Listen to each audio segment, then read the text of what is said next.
Okay मंगलाचरण कर।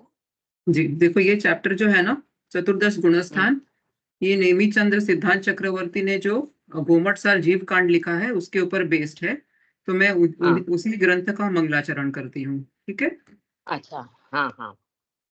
सिद्धं शुद्धं प्रणमीय जिनेन्द्रवर्णेमि चन्द्रमकलङ्कं गुणरयणभूषणोदयं जीवस्य परुवणं वोच्छम्। तो जो सिद्धांत चक्रवर्ती नेमिचंद्र आचार्य हैं, वो 11th सेंचुरी के फर्स्ट हाफ में हुए थे। आपने राजा चामुंड हाँ राय का नाम सुना है, जो श्रवण बेलगोला में हाँ। जो बड़ी बाहुबली की प्रतिमा बनाई है? तो उनके अच्छा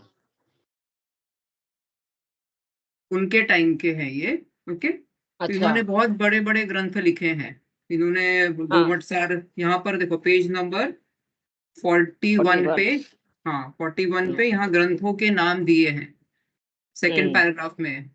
ये कोई साधारण विद्वान नहीं थे। इनके द्वारा रचित गोमटसार जीवकांड, गोमटसार कर्मकांड, त्रिलोकसार, लब्धिसार, शपणासार आदि उपलब्ध ग्रंथ उनकी असाधारण विद्वत्ता और सिद्धांत चक्रवर्ती पदवी को सार्थक करते हैं। तो यहीं पे जो फर्स्ट ये लिखा है, देखो फर्स्ट उनके बारे में जो ये लिखा हुआ है, देखो जह चक्केण या चक्की छह खंडम सहियम विघेण तहमयि चक्केण मया छह खंडम सहियम सम्मम। इसका मतलब है कि जैसे कोई चक्रवर्ती राजा होता है, वह सुदर्शन चक्र से, चक्केण से या चक्की मतलब हाँ। चक्रवर्ती सुदर्शन चक्र से 6 खंडों को जीतता है। 6 खंडों का राजा होता है ना चक्रवर्ती। वैसे ही ये सिद्धांत, ये जो नेमिचंद्र आचार्य है, इन्होंने अपने बुद्धि रूपी चक्र से षटखंडागम नामक महान सिद्धांत ग्रंथ को साधा है। मतलब उसको पूरा पढ़ के उसका पूरा सार अपने अंदर ले लिया है। षटखंडागम ग्रंथ हाँ। कौन सा है? तो ये पहला जो रिटन स्क्रिप्चर है ना, दिगंबर प्रथा का, दिगंबर, हाँ। इसमें षटखंडागम ग्रंथ पहला रिटन, इसके लिए इस जब ये खत्म हुआ तभी श्रुत पंचमी पर्व भी मनाते हैं। ये पहला रिटन स्क्रिप्चर है। तो इस ग्रंथ में पूरा अच्छा। कर्मों का सिद्धांत है, जीवों के बारे में और कर्मों के हाँ। बारे में पूरा इंफॉर्मेशन है। तो ये सारा इंफॉर्मेशन उन्होंने अपने ये सब जो ग्रंथ है उसमें लिखा हुआ है। जीव कांड है और जो कर्म कांड है, वो पूरा षटखंडागम का सार उन्होंने शॉर्ट करके अपने लिए, अपने ऐसे लोगों के लिए दिया है। तो ऐसे महान अच्छा। जो आचार्य है उनको हम नमस्कार करके ये जो है गुणस्थान का अध्याय जो है वो पढ़ेंगे। ओके। हाँ। Page number 43। ठीक है। जय हाँ। जिनेन्द्र प्रगति। जय चतुर, जिनेन्द्र जी। हाँ बुक है बेटा, बुक है तुम्हारे पास अभी हाँ प्रगति? हाँ मेरे हाँ, को बुक सबको है। बेटा बोलने की इतनी आदत हो गई है ना, सॉरी। हाँ बोल सकते दीदी, कोई बात नहीं। बहुत ज्यादा आदत हो गई है। ठीक है। हाँ, ठीक है। चतुर्दश गुणस्थान। ओके, चतुर्दश का मतलब क्या होता है? 10 और 4, 14 बराबर 14 गुणस्थानों हाँ। की बात है इस पूरे अध्याय में। ओके। यहाँ पर अभी हम पेज नंबर 43 पे जो लिखा है, कोई anybody wants to read can read, otherwise मैं पढ़ती हूँ, जैसा भी आप लोगों को ठीक लगे। ठीक है। पढ़ना चाह रहा है कोई? मैं पढ़ूं? I am not very fast. Okay, no problem. Okay. सब जीवों में पांचों भावों में से यथासंभव किन्हीं के 2, किन्हीं के 3, किन्हीं के 4 और किन्हीं के पांचों ही भाव होते हैं। आप अपन ने जीव के 5 भाव पढ़े थे ना, जीव के 5 भाव। तो कोई कोई जीव में इनमें से एक टाइम में 2 भाव हो सकते हैं। कौन से जीव है ये जिनमें 2 भाव होते हैं? सिद्ध जीव है। देखो अच्छा। पारिणामिक भाव सभी जीव में होता है, टोटल जितने भी जीव है, चाहे वो संसारी हो चाहे मुक्त हो। पारिणामिक अच्छा। भाव जो बेसिक द्रव्य का भाव है वो सब जीवों में होता है। लेकिन उसके साथ में सिद्ध भी, मिनिमम जो भाव है वो सिद्धों में 2 होते हैं, यानी कि पारिणामिक और शायिक, क्योंकि उन्होंने कर्मों का क्षय भी किया हुआ है ना, बराबर। तो किन्हीं के 3 लिखा है, तो ये 3 वाले कौन है? तो ये 3 वाले अरिहंत होंगे, क्योंकि उनके अंदर अच्छा। शायिक, पारिणामिक और औदयिक, ये 3 भाव होते हैं, बराबर। हाँ। तो किन्हीं के 4 लिखा है। 4 में भी पारिणामिक तो सबका लेना ही है, औदयिक भी है, शायोपशमिक लेना है, क्योंकि ज्ञान सदमस जो जीव होते हैं टिल 12th गुणस्थान, उनको ज्ञान और दर्शन का क्षयोपशम तो रहता ही है। तो शायोपशमिक लेना है, और जो उपशम कर रहे हैं अभी, औपशमिक सम्यक्त्व या औपशमिक चारित्र पर है अभी, उनका 4 भाव हो गया, बराबर।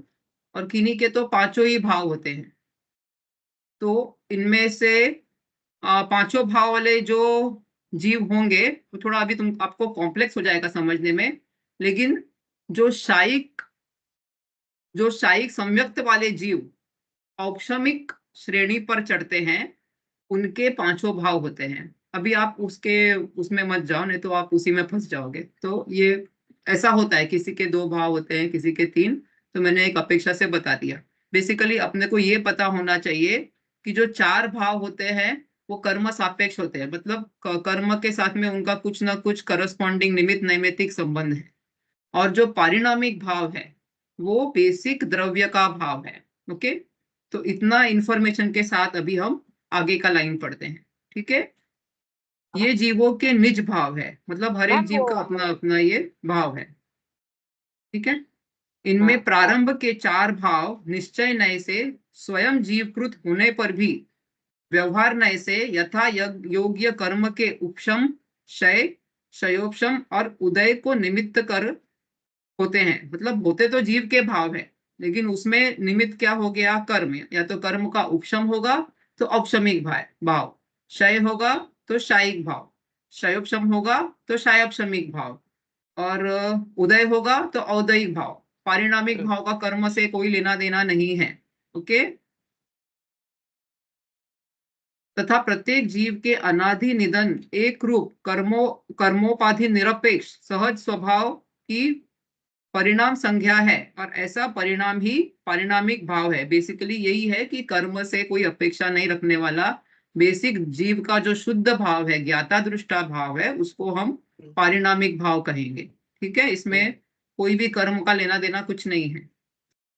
देखो, प्रकृत मतलब प्रकृत भाषा में गुण शब्द द्वारा इन्हीं भावों को ग्रहण किया है। गुणस्थान मतलब फिर आप अगर भाव लगा दोगे तो जीव के भावों के स्थान है ये। ओके, ये जो भाव हमने लिए हैं वो जीव के मोह और योग। मोह मतलब मिथ्यात्व, राग, द्वेष। और कर्म के साइड से देखेंगे तो मोहनीय कर्म। ओके, दोनों दर्शन और चारित्र मोहनीय। और योग मतलब हम देखेंगे निश्चय से, मतलब आत्मा में जो कंपन होता है, और उसमें निमित्त क्या होगा, मन वचन काय का कुछ भी, उसमें जो भी मन वचन काय की प्रवृत्ति होगी, यानी कि कुछ भी मूवमेंट होगा या कोई भी उसमें जो भी चेंजेस होंगे, उससे करस्पॉन्डिंग आत्मा में जो कंपन होता है उसको हम निश्चय से योग कहेंगे। ओके, तो ये जो गुणस्थान में है, आप देखोगे 2 चीजें चल रही है साथ साथ में। एक तो जीव में कुछ हो रहा है, और उसके करस्पॉन्डिंग कर्मों में कुछ हो रहा है, कर्मों में और योग में, मन वचन काय में। तो अभी हाँ, ये जो चैप्टर इधर व्यवहार पढ़ाया से। है, हाँ, ये व्यवहार से बराबर। तो ये जो चैप्टर यहाँ पढ़ाया है ना, इसमें ज्यादातर जीव में क्या हो रहा है उसके ऊपर कॉन्सेंट्रेट किया है। कर्मों का पार्ट इतना नहीं खुलकर बताया है, इसलिए थोड़ा थोड़ा बीच बीच में डिस्कनेक्टेड लगता है। कहीं कहीं सडनली 2 लाइन आ जाती है कर्मों के बारे में, और बाकी सब जीव के बारे में। तो हम क्या करेंगे, हम भी ऐसा ही पढ़ेंगे यहाँ से, लेकिन एक बार कर्म एटलीस्ट कौन से हैं वो रिवाइज कर लेंगे, ताकि हमको एकदम डिस्कनेक्टेड नहीं फील हो कि क्या बात कर रहे हैं ये लोग। ओके, तो हमको बेसिकली तो 2 मेन टाइप के तो पता है अपने को, घाती और अघाती। ये तो पता है ना सबको अपने को, बराबर। हाँ, जो घाती कर्म है वो जीवों के गुणों का घात करते हैं। तो उसमें कौन से हैं, 4, ज्ञानावर्णीय, दर्शनावर्णीय, दर्शनावर्णीय, मोहनीय और मोहनीय, अंतराय। वेरी गुड, और अंतराय कर्म। ओके, और जो अघाती कर्म है वो अपने जीव का घात नहीं करते हैं, वो शरीर में अपना, शरीर आदि जो भी संयोग है उसमें अपना फल देते हैं। तो वो है नाम कर्म, आयु कर्म, नाम कर्म, गोत्र कर्म और वेदनीय कर्म। ओके, उनको हम अभी छोड़ देते हैं।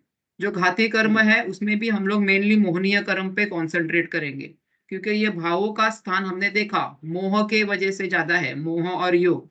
तो मोहनीय कर्म में क्या हो रहा है, जिससे करस्पॉन्डिंग अपने भावों में कुछ हो रहा है, वो हमें पता होना चाहिए, बराबर। तो इसके लिए एक बार हम मोहनीय कर्म के थोड़े भेद वापस एक बार रिवाइज कर लेते हैं फटाफट। ओके, ये दिख रहा है हाँ, स्क्रीन पे मोहनीय कर्म। हाँ तो मोहनीय कर्म के मेन तो दो भेद है, दर्शन मोहनीय और चारित्र मोहनीय। ठीक है, दर्शन मोहनीय में तीन भेद हमने और देखे, मिथ्यात्व, सम्यक मिथ्यात्व और सम्यक प्रकृति। और चारित्र मोहनीय में एक तो कषाय का पार्ट होता है और एक नो कषाय का पार्ट होता है। जो कषाय का पार्ट है उसमें ये चार चौकड़ी बोलते हैं ना हम लोग, क्रोध मान माया लोभ, ये एक चौकड़ी, अनंतानुबंधी वाली एक चौकड़ी, अप्रत्याख्यानावरण वाली एक चौकड़ी, प्रत्याख्यानावरण वाली एक चौकड़ी, स्वंजलन वाली एक चौकड़ी। और दूसरे जो नौ कषाय है उनके हम भेद में अभी नहीं जाएंगे, क्योंकि हमको यहाँ पर भेदों के लर्न करने का जरूरत नहीं है, हमको खाली मालूम होना चाहिए कि नौ कषाय भी कुछ होते हैं। ठीक है, लेकिन यहाँ पर आपको दिख रहा होगा, लिखा हुआ है हास्य, रति, अरति, शोक, भय, जुगुप्सा, स्त्री वेद, पुरुष वेद और नपुंसक वेद। ओके, अभी हमको ये पता होना चाहिए, जब हम कहते हैं कि मिथ्यात्व है, जीव का गुणस्थान मिथ्यात्व है, तो मतलब यहाँ पर जो मिथ्यात्व प्रकृति है दर्शन मोहनीय का, ये जो दिख रहा है मिथ्यात्व दर्शन मोहनीय का, मेरा कर्सर दिख रहा है क्या मुझे नहीं पता, आपको दिख रहा है ना यहाँ पे? नहीं नहीं, मंगलाचरण खाली लिखा हुआ है। मंगलाचरण, मोहनीय कर्म के भेद नहीं दिख रहे हैं? नहीं नहीं नहीं, अच्छा, तो आप बोले नहीं इतनी देर से, एक मिनट। I दिख thought रहे अभी दीदी, change हो मुझे तो जाएगा। दिख रहे हैं आपको? एक मिनट वापस शेयर कर हाँ। लेते हैं।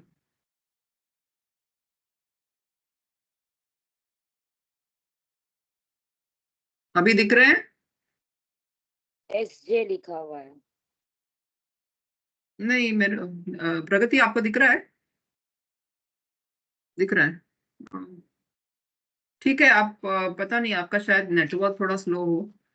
ठीक है, मोहनीय कर्म में मिथ्यात्व नाम की, दर्शन मोहनीय में मिथ्यात्व, सम्यक मिथ्यात्व और सम्यक प्रकृति, ये तीन प्रकृतियां, और चारित्र मोहनीय में अनंतानुबंधी चार, ये जो है, ये जब ये इनकी वजह से, इनसे हम डील करेंगे तब हमको मालूम पड़ेगा मिथ्यात्व का नाश करना है तो सम्यक्त्व कैसे होता है। बेसिकली ये जो सात है वो आ, उनमें जो भी होगा उनसे सम्यक्त्व होगा। अभी मैं बताती हूँ क्या होगा वो, आप जैसे जैसे हम आगे पढ़ेंगे, नहीं तो हम इसी में अटक जाएंगे फिर से। अभी हम बुक में वापस आते हैं। ठीक है, ओके, तो यहाँ पर गुणस्थान के 14 गुणस्थानों के नाम दिए हैं, तो अभी वो हम वन बाय वन देखने ही वाले हैं। ठीक है, तो पहला गुणस्थान क्या है? मिथ्यात्व, बुक में लिखा है ना यहाँ पर मिथ्यात्व। यहाँ पर मिथ्या पद का अर्थ वितत, व्यलिक, विपरीत और असत्य है। तो यहाँ पर वितत का मतलब, सबका मतलब एक ही है बेसिकली, असत्य, क्योंकि देखो वितत में वी मतलब विपरीत और तत् मतलब सत्य, मतलब विपरीत सत्य, उल्टा सत्य मतलब असत्य। ठीक है, व्यलिक का मतलब मोह के कारण जो भी विकृति हो गई है हमारी श्रद्धा में, उसको व्यलिक कहते हैं। विपरीत मतलब अगेन उल्टा, और असत्य मतलब झूठा श्रद्धान। तो सबका मतलब, मिथ्या का मतलब यही है, सब झूठा है, उल्टा है, मतलब सही नहीं है, बेसिकली अपनी श्रद्धा सही नहीं है। जिन जीवों के प्रयोजन भूत जीवादि पदार्थ विषयक श्रद्धा असत्य होती है, उनके समुच्च रूप उस भाव को मिथ्यात्व गुणस्थान कहते हैं। तो अभी जीव में क्या हो रहा है, यहाँ पर हम लोगों को जीवादि सात तत्व अपन ने पढ़े ना, उनकी श्रद्धा झूठी है, हमारी रॉन्ग है, इसके लिए वो जो हमारा गुणस्थान है, भावों का स्थान है, वो मिथ्यात्व है। ठीक है, जैसे पित्त ज्वर से पीड़ित जीव को मधुर रस नहीं रुचता, पित्त ज्वर मतलब जैसे कफ पित्त वगैरह कहते हैं ना, बॉडी में जो बीमारी होती है, एक एसिड रिलेटेड, एसिड इरेगुलेशन हो जाता है उससे, उस जो उसका जो जीव होता है उसको मीठा रस भी देंगे तो भी उसको अच्छा नहीं लगता है। तो वैसे ही मिथ्या दृष्टि जीव को सम्यक रत्नत्रय रूपी आत्मधर्म नहीं रुचता है, मतलब जो ये भी मीठे रस की तरह है, हमारे आत्मा के मोक्ष की बात है, लेकिन जिसको मिथ्यात्व है उसको ये नहीं अच्छा लगता है, आत्मा की बात नहीं अच्छी लगती है। मिथ्यात्व रुचि को, मिथ्यात्वी जीव को स्व पर विवेक नहीं होता, अर्थात उसको स्वानुभूति पूर्वक विपरीत अभिनिवेश रहित तत्वार्थ श्रद्धा नहीं होता, मतलब उसको स्व पर विवेक नहीं होता, मतलब भेद विज्ञान नहीं होता कि मैं कौन हूं और मैं कौन नहीं हूं, ये भेद विज्ञान नहीं होता। और स्वानुभूति पूर्वक यानी कि अपने आप को जानता नहीं है, जो शुद्ध भाव से हम अपने आप को जानना चाहिए, वैसे शुद्ध भाव के बिना वो तत्वार्थ का श्रद्धान, जो शुद्ध भाव के साथ, मतलब देखो रहित लिखा है, अभिनिवेश मतलब रॉन्ग थिंकिंग, उसके बिना वैसा वाला तत्व श्रद्धा नहीं होता है। मतलब जैसे अभी हम जानते हैं, हाँ भाई ये है आश्रव, ये है बंध, वैसे ही मिथ्यात्व है, वो अपने आप पर अप्लाई नहीं कर रहा है कि मैं ये हूँ, मैं ये नहीं हूँ। जब मैं ये कर रहा हूँ तो मेरे को किस चीज का आश्रव हो रहा है, ये कैसे आगे फल में आएगा। जब मुझे क्रोध आ रहा है तो तभी डिफ्रेंशिएट नहीं करता है कि ये कर्म की वजह, कर्म के साथ साथ मेरा भाव चेंज हो रहा है तो मुझे नहीं करना है वगैरह। तो वो उस वाला उसको श्रद्धा नहीं है, ठीक है। तो उसको देव शास्त्र गुरु की यथार्थ श्रद्धा नहीं होती है। मिथ्या दर्शन के दो भेद है, अगृहित और गृहित, ठीक है। ये हमने पहले भी पढ़ा हुआ है। गृहित कौन सा है, जो हमने इस जन्म में रॉन्ग रॉन्ग बिलीफ ले लिया है, वो गृहित। बराबर है। कुछ एग्जांपल दे सकते हो आप लोग? अपन भी करते थे पहले, तो मैं करती थी ऐसा, लैपटॉप की पूजा और सब इंस्ट्रूमेंट्स की पूजा, कबाट की पूजा, ऐसे सब करते थे। तो अभी उनकी पूजा करना है क्या हमको? वो कुछ हमको देने वाले हैं क्या? वो तो जड़ है, लेकिन करते हैं। झाड़, कोई कोई पेड़ की पूजा करते हैं, कोई पेड़ को धागा बांधते हैं, फिर नदी की पूजा होती है, कुछ कुछ करते हैं लोग ये। और फिर बाद में कुगुरु कुदेव कुशास्त्र की पूजा होती है। ये सब हमारे इस जन्म में ग्रहण किए हैं हमने, तो ये गृहित मिथ्यात्व है। कोई करता है तो छोड़ने की कोशिश करो, उसको एनालाइज करो कि इससे मेरा ये क्या करने वाला है, मेरा को कुछ कर सकता है क्या ये झाड़? वो खुद एक इंद्रिय है, मेरा क्या भला करेगा वो? तो फिर जो दूसरा वाला है अगृहित, देखो अगृहित एक इंद्रिय आदि सभी संसारी जीवों के प्रवाह रूप से जो अज्ञान भावमय मिथ्या मान्यता चली आ रही है। सभी जो हम लोग अनादि से, पहले एक इंद्रिय थे ना, निगोद में थे ना हम, तो निगोद एक इंद्रिय होता है। तब से हमको मिथ्यात्व मतलब शुरू है। अनादि मतलब जिसका कोई बिगनिंग ही नहीं है, अनादि से हम लोग मिथ्या दृष्टि है। तो तभी तो हम लोग एक इंद्रिय थे, तभी तो हम लोग ऐसे कुछ झाड़ की पूजा वूजा नहीं करते ना, क्योंकि हमको दिमाग था ही नहीं तभी। हमको एक इंद्रिय को तो होता ही नहीं है ना, मन वन कुछ भी, ऐसा सिर्फ थोड़ा सा ज्ञान होता है। लेकिन तभी भी अगृहित मिथ्यात्व होता है। क्यों? क्योंकि वो अपने शरीर में एकत्व करता है। ममत्व तो बाद में आता है, असंगी पंचेंद्रिय होता है आदि, तब ममत्व, ये मेरा है वो मेरा है। लेकिन शरीर से भी ममत्व करता है ना। शरीर को ये मैं हूं मानना, ये एकत्व है। और शरीर मेरा है ये मानना ममत्व है। तो उतना तो हर एक जीव को होता ही है ना, अपने आप को बचाने की कोशिश करते हैं वगैरह वैसा। तो ये सब जो चार बुद्धि हमने पढ़ी, भोक्तृत्व, कर्तृत्व, एकत्व और ममत्व, ये चार बुद्धि अगृहित मिथ्यात्व से रिलेटेड है ये, ठीक है। इसके सद्भाव में जीवादि पदार्थों के यथार्थ स्वरूप को न जानने वाले जीवों द्वारा कल्पित जो अन्यथा मान्यता नहीं अंगीकार की जाती है, उसे गृहित मिथ्या दर्शन कहते हैं। तो अभी ये मिथ्यात्व के बारे में बता दिया हमको, ठीक है। मिथ्यात्व में फर्स्ट गुणस्थान जीव का सबसे, हम क्लास में फर्स्ट आते तो सबसे बेस्ट रहता है, लेकिन गुणस्थान में फर्स्ट सबसे खराब है, ठीक है। तो हमको आगे बढ़ना है, ऊपर चढ़ना है, नीचे नहीं जाना है। नीचे कुछ है ही नहीं, और मिथ्यात्व लास्ट है एकदम बेस, उसके नीचे कुछ नहीं है, ठीक है। फिर यहाँ पर सासादन गुणस्थान का डिस्क्रिप्शन दिया है, ठीक है। सम्यक दर्शन की विराधना, विराधना देखो, आराधना मतलब पूजा वूजा होती है, उसका ऑपोजिट होता है विराधना, यानी अपमान करना। तो सम्यक दर्शन का हमने उसको रिस्पेक्ट नहीं किया, तो वो छूट जाता है ना सम्यक दर्शन, तो उसको आसादन कहते हैं। और आसादन के साथ जो भाव होता है उसको सासादन कहते हैं, मतलब स प्लस आसादन, सासादन। तो ये सेकंड गुणस्थान है, सासादन। जिस औपशमिक सम्यक दृष्टि जीव ने अनंतानुबंधी कषाय के उदयवश औपशमिक सम्यक दर्शन के काल में कम से कम एक समय और अधिक से अधिक 6 आवली काल शेष रहने पर सम्यक दर्शन रूपी रत्न पर्वत के शिखर से च्युत ओखर मिथ्या दर्शन रूपी भूमि के सन्मुख होते हुए कितना बड़ा सेंटेंस है। सम्यक दर्शन का तो नाश कर दिया है, किंतु मिथ्या दर्शन को प्राप्त नहीं हुआ है। उस जीव को, उस अवस्था को, उस जीव की उस अवस्था को सासादान गुणस्थान कहते हैं। ये पूरा पैराग्राफ में सिर्फ 2 सेंटेंस है, और ये सेकंड सेंटेंस पूरा पैराग्राफ है। अभी यहाँ पर क्या दिया है देखो, औपशमिक सम्यक दृष्टि, मैंने बताया था ना, 7 जो प्रकृति है मिथ्यात्व की, दर्शन मोहनीय के 3 और अनंतानुबंधित की 4, ये जब इनका उपशम होगा, जब मतलब ये उपशम मतलब सबसाइड होंगे, मतलब उदय में नहीं आएंगे, तो वो जो भाव होगा, अनादि से हम हमेशा मिथ्यात्व प्रकृति के उदय में ही हमने पूरी दुनिया को देखा है। लेकिन ये सब 7 जो है, जब ये सबसाइड होंगे, उदय में नहीं आएंगे, तब उसको औपशमिक सम्यक्त्व कहते हैं, ये 7 प्रकृतियों को, बराबर। आपको दिख नहीं रहा है, नहीं तो मैं आपको समझा सकती थी ये इसमें। ये दिख रहा है? अभी भी नहीं दिख रहा नम्रता जी आपको? नहीं स्क्रीन नहीं दिख रहा है। अच्छा, ठीक है, कोई बात नहीं। तो ये दर्शन मोहनीय की 3 और अनंतानुबंधी की 4, इनका जब उपशम होगा तो जीव का जो भाव होगा उसको औपशमिक सम्यक्त्व कहते हैं। पहली बार जो सम्यक्त्व होता है वो हमेशा औपशमिक सम्यक्त्व ही होता है। ठीक है, इसमें अभी ये 7 प्रकृतियां दबी है, ये सिर्फ और सिर्फ अंतर्मुहूर्त तक ही दबी रहती है। औपशमिक सम्यक्त्व सिर्फ अंतर्मुहूर्त के लिए होता है, उसके बाद में कुछ ना कुछ तो उदय में आएगा। अभी 7 दबाई है तो 7 में से कौन सी भी उदय में आ सकती है, बराबर। अगर पहली वाली यानी कि मिथ्यात्व उदय में आ गई तो जीव जो है, जब औपशमिक सम्यक्त्व होता है तो गुणस्थान कौन सा होता है? फोर्थ। Fourth, very good. तो मतलब जीव फर्स्ट टाइम फर्स्ट से सीधा फोर्थ में जाता है गुणस्थान में। 2 और 3 में पहले नहीं आता है, सबसे पहले फर्स्ट में से फोर्थ में जाता है। अभी फोर्थ में अंतर्मुहूर्त के लिए फोर्थ में बैठा है वो औपशमिक सम्यक्त्व करके, बराबर। उसके बाद में वो अंतर्मुहूर्त के अंदर अगर मिथ्यात्व का उदय आ गया तो वापस फर्स्ट में नीचे, बराबर। अनंतानुबंधी 4 कषाय है जो जो 7 में से 4 कषाय में से कोई भी एक का उदय आएगा तो जीव आएगा सेकंड गुणस्थान में, जिसको कहते हैं सासादन, क्योंकि अभी वो उसकी श्रद्धा चली गई। अभी आप समझो 2 रूम्स है, एक रूम और 2 रूम, उसके बीच में ऐसा दहलीज होती है, आपको पता है?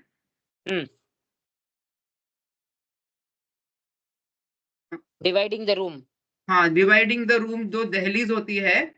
अब उसको अगर कोई एक रूम है मिथ्यात्व का, बराबर, दूसरा रूम आप समझो सम्यक्त्व का, फोर्थ वाला, वो रूम को सम्यक्त्व से अभी वो पहुंचा था फोर्थ पे, सम्यक्त्व से वापस जो आ रहा है थर्ड में, फर्स्ट में, तो वो जो आने का टाइम है, दहलीज को लांघने का टाइम है, उसको आप सासादन समझो। और वो वहां से पक्का के पक्का मिथ्यात्व में ही आएगा। जो जीव सासादन में है वो पक्का मिथ्यात्व में आएगा। तो समझा आपको? औपशमिक सम्यक्त्व से, यहाँ पर अभी आपको ये सेंटेंस फिर से मैं समझा रही हूँ, आप ये 2 रूम और दहलीज का पार्ट याद रखो। दहलीज को जो लांघने का टाइम है वो ही यहाँ पर टाइम दिया है, कम से कम 1 समय और ज्यादा से ज्यादा 6 अवधि। ओके, वो टाइम है और वो डेफिनेटली जीव गिरकर मिथ्यात्व में आएगा। I think Namrata ji drop off हो गए, कुछ नहीं अटक नहीं गया नहीं उनका। अच्छा, नहीं, आपका अच्छा अटक गया। ठीक अब है, दिख अभी रहा है देखो। वो चीज। हाँ, मोहनीय कर्म अच्छा, का दिख रहा है अभी। अच्छा अच्छा, अब दिखा है। ठीक है, ठीक है। तो ठीक है, तो समझा ना? देखो, शास्त्र में जो ये सासादन का एग्जाम्पल दिया है उसमें पेड़ को देकर समझाया है। एक पेड़ है, उस पर एक फल लगा है, और वो जो पेड़ है वो सम्यक्त्व गुणस्थान, नीचे की जमीन है वो मिथ्यात्व गुणस्थान।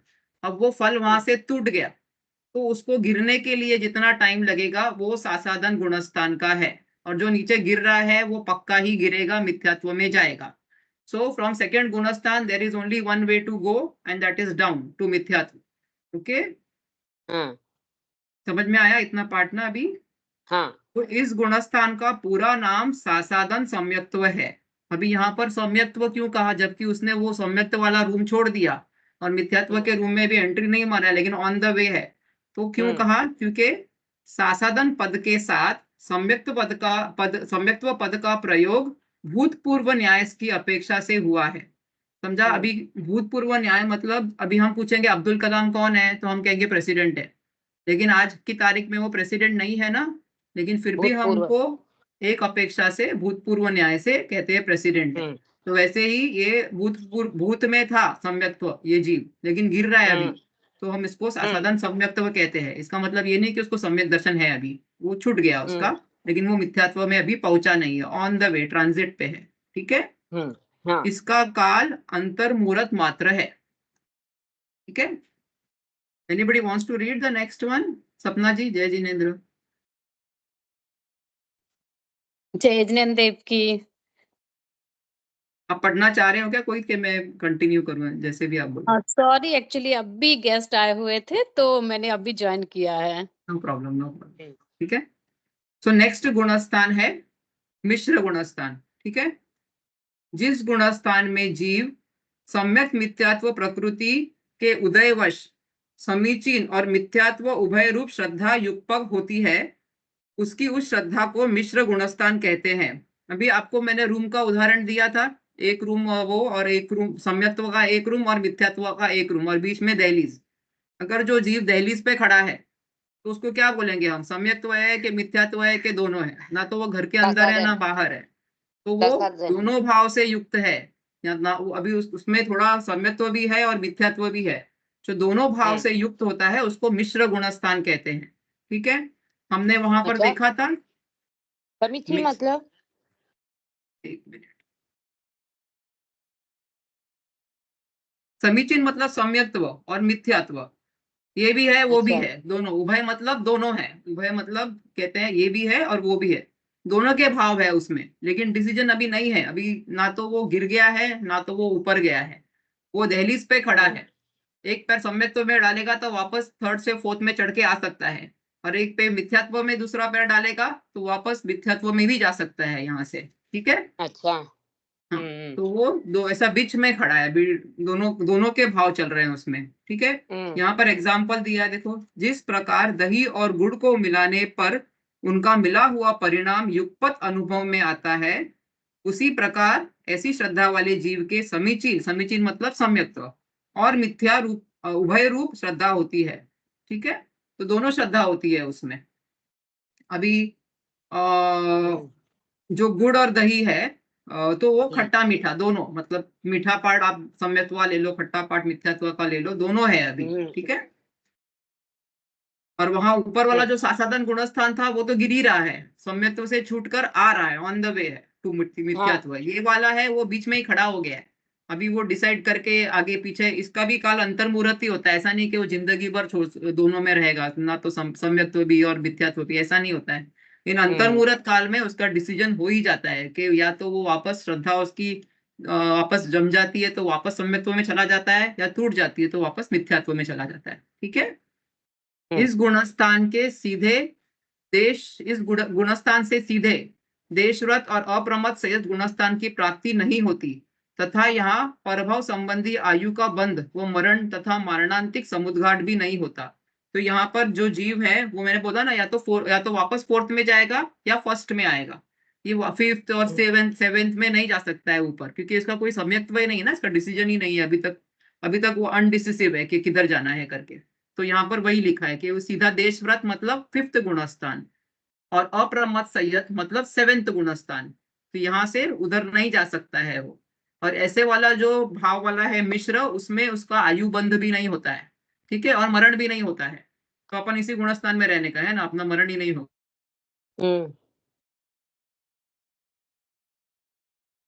सकता है उसमें। ठीक है, परभव अभी संबंधी आयु का हाँ ठीक है, मारणांतिक हाँ समुद्घात भी नहीं होता।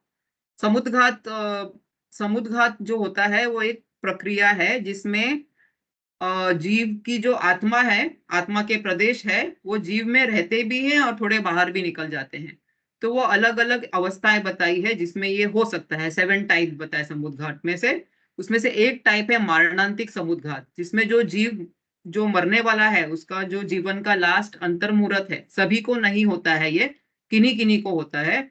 जो लास्ट अंतर्मुहूर्त है, तो उसमें उस वक्त जीव के जो प्रदेश है वो उसके बॉडी में तो रहते हैं, आत्मा के प्रदेश, लेकिन साथ में उसका जहां जन्म होने वाला है उस जगह को भी टच करके आते हैं, तो उसको समुद्घात कहते हैं, मारणांतिक समुद्घात। ठीक है, ज्यादा कंफ्यूज नहीं होना है, अगर समझ में आया तो ठीक, नहीं समझ में आया तो इसका इतना गुणस्थान समझने में कोई आपको इफेक्ट नहीं होगा ये।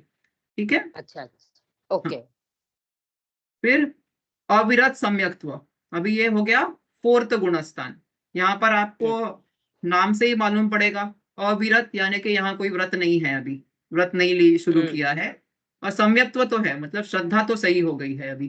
ठीक है, तो निश्चय सम्यक दर्शन से सहित और निश्चय व्रत से रहित, यानी कि अभी सम्यक दर्शन तो हो गया, निश्चय मतलब सच्चा श्रद्धान, आत्मा का सच्चा श्रद्धान, अपने आप को और पूरे वस्तु स्वरूप को समझने लग गया है, और वहां पर कर्म में मिथ्यात्व कर्म का नाश हो गया है, सम्यक मिथ्यात्व भी नहीं है, सम्यक प्रकृति का उदय हो सकता है, अनंतानुबंधी 4 कषाय भी नहीं है अभी, तो ये वाला सम्यक दर्शन हो गया है उसको। ठीक है, और निश्चय व्रत, हमने सब व्रत पढ़े थे ना, जो अणुव्रत वगैरह पढ़े थे, उसमें हमने देखा था एक निश्चय पाठ है एक व्यवहार पाठ है। निश्चय पाठ में आत्मा की शुद्धि है, और व्यवहार पाठ में उस शुद्धि के अनुसार जो जो आचरण में आ रहा है, जो हम व्रत कर रहे हैं, संयम कर रहे हैं वगैरह, वो है। तो यहाँ पर निश्चय वाला सम्यक दर्शन तो है, लेकिन निश्चय वाला व्रत नहीं है। अभी बाहर से हो सकता है वो उपास करते हुए दिखे या क्या, लेकिन पूरा शुद्धि उतनी नहीं है उसके लेवल की। अभी जो आगे हमने जो कषाय देखी थी ना, ये 4 चौकड़ी जो बाकी की देखी थी, ये अभी नए नए नेक्स्ट लेवल के हर्डल समझना आपने। अप्रत्याख्यानावरण, प्रत्याख्यानावरण और स्वंजोलन, ये जो देखे थे ना अभी चारित्र मोहनीय के। अभी हमने देखा सम्यक्त्व हो गया, तो अनंतानुबंधी वाली कषाय तो चली गई, ठीक है। लेकिन अप्रत्याख्यानावरण वाली कषाय जो है वो कोई व्रत नहीं लेने, उसकी वजह से उसके साथ में कोई, एक मिनट, हम कैसे एडमिट करते हैं, I don't know.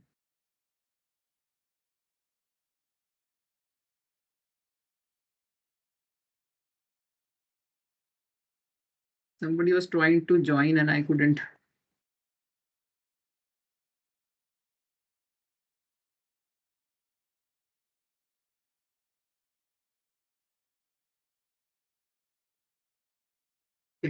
No. हाँ, तो क्या बोल रही थी, मैं भूल गई। हाँ, तो वो अणुव्रत वगैरह वो सब नहीं है अभी ये जीव के, ठीक है। तो निश्चय सम्यक दर्शन से सहित और निश्चय व्रत से रहित अवस्था ही अविरत सम्यक्त्व नामक चतुर्थ गुणस्थान कहलाता है, ठीक है। जीव को सम्यक दर्शन की प्राप्ति, शयोपशम आदि लब्धियां तथा चतुर्थ गुणस्थान के योग्य बाह्य आचार से संपन्न होने पर स्व पुरुषार्थ द्वारा स्वभाव सम्मुख होने पर आत्मानुभूति पूर्वक होती है, अर्थात वह अपने आत्मा का सच्चा स्वरूप समझता है। ओके, यहाँ पर क्या देखा हमने, उसको सम्यक दर्शन होता है। अभी शयोपशम आदि लब्धि कोई सम्यक दर्शन होता है, उसके ये जो औपशमिक सम्यक दर्शन होता है उसके पहले 5 लब्धियां होती है। शयोपशम लब्धि, विशुद्धि लब्धि, देशना लब्धि, प्रायोग्य लब्धि और करण लब्धि। तो शयोपशम आदि लब्धि मतलब वो सब लब्धि के साथ में जो सम्यक दर्शन होता है, असली वाला सम्यक दर्शन, उसके साथ में जो भी स्व पुरुषार्थ द्वारा स्वभाव, मतलब यही कि हमको आत्मा की अनुभूति प्रतीति होती है, सच्चा श्रद्धान होता है, ये वाला सम्यक दर्शन में।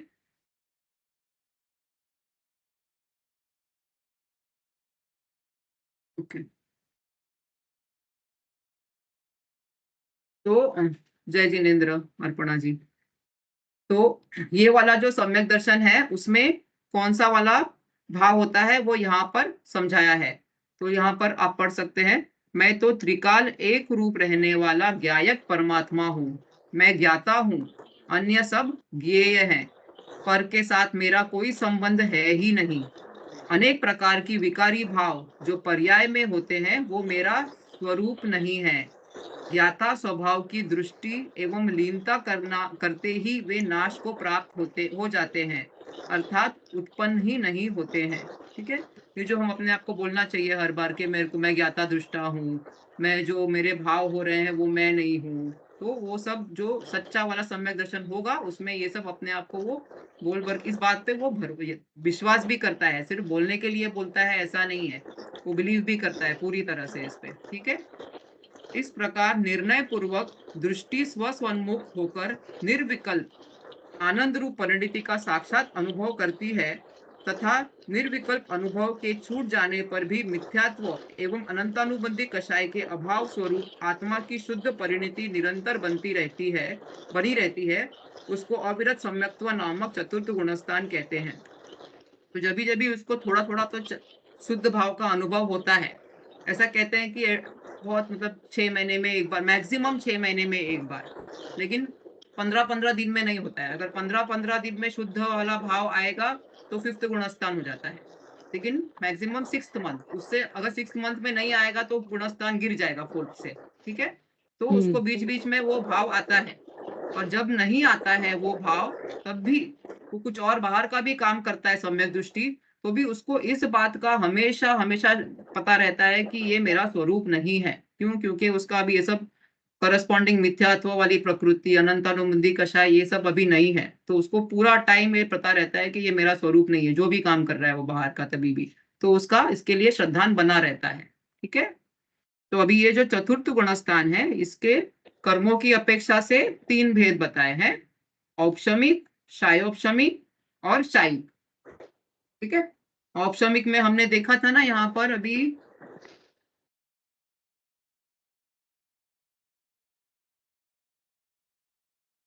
एक सेकंड, हाँ दिख रहा है ना।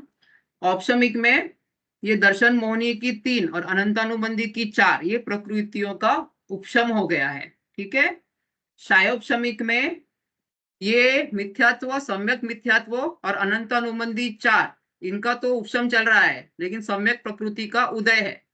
सम्यक प्रकृति जो है वो थोड़ी माइल्ड है, मतलब उसका उदय रहा तो भी सम्यक्त्व का घात नहीं होता है, मतलब सम्यक्त्व श्रद्धा पूरी जाती नहीं है, उसमें थोड़े दोष जरूर लग जाते हैं।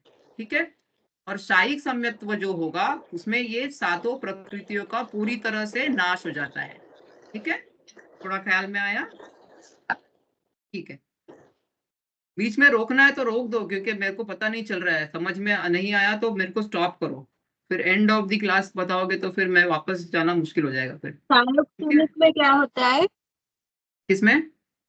शायोपशमिक में? हाँ, शायोपशमिक में जो दर्शन मोहनीय की तो 3 बताई थी और अनंतानुबंधी 4, उसमें से जो दर्शन मोहिनी की मिथ्यात्व और सम्यक मिथ्यात्व और अनंतानुबंधी की 4 ये तो दबी रहती है, लेकिन सम्यक प्रकृति जो है उसका उदय रहता है, समझा? लेकिन वो उसका उदय होने है तो वो दर्शन मोहिनी की प्रकृति, लेकिन उसका इतना स्ट्रेंथ नहीं है कि वो सम्यक्त्व का घात कर सके। ठीक है, तो उसकी वजह से क्या होता है कि सम्यक्त्व में दोष लगते हैं, लेकिन चल मल और अगाढ़ दोष। ठीक है, कभी चलित हो जाता है, श्रद्धा हिल जाती है, कभी कोई मल हो जाता है, उसके एग्जांपल्स भी दिए हैं, जैसे बूढ़े की लकड़ी है लेकिन वो हिल रही है, ऐसे ऐसे उसकी श्रद्धा भी डगमगाती है लेकिन जाती नहीं है छोड़कर। ठीक है, गलत बातें मानता है, मानता तो देव सच्चे देव शास्त्र गुरु को है, लेकिन उनमें भी किसी का कुछ नॉइज आ रहा है क्या?